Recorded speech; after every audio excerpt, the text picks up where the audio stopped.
আমি তো বলেছি এখানকার সরকারি আমি। মুফতি আমির হামজা হুজুর বলেছেন এই কুষ্টিয়ার সরকার আমি। এই কথা বলার কারণে সোশ্যাল মিডিয়ায় এখন তোলপাড়। এমনকি তাকে একদল বাহিনী বলতেছেন তিনি নাকি মাফিয়া হয়ে গেছে। সঠিক বলেছেন।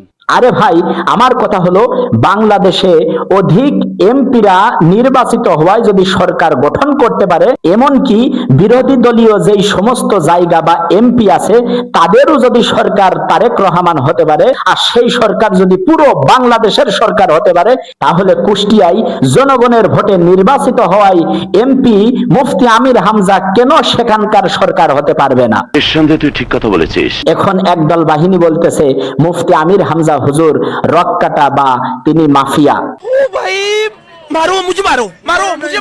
আরে ভাই, তোমার উপরে যদি হামলা করত তুমি বসে কি আঙুল চুষতে? মুফতি আমির হামজা হুজুরের উপরে যখন হামলা করা হলো, তারই প্রতিবাদ করায় যদি মুফতি আমির হামজা হুজুর মাফিয়া হয়ে যায়, তাহলে বাংলাদেশে আলিপের যখন চোখ উঠানো হলো, এমনকি জামাত শিবিরের 2 জনকে হত্যা করা হলো, তাহলে যারা হত্যা করলো ইনাদের এবং চোখ উঠাই নিল, ইনারা কি বাংলাদেশের রত্ন? কথা কি ক্লিয়ার না ভেজাল আছে? হুজুরকে মাফিয়া বলে কি বুঝাতে চাচ্ছেন? অর্থাৎ আমরা মারবো, তোমরা কিছু বলতে পারবা না, তাই না? সেই দিন এখন শেষ হয়ে গেছে।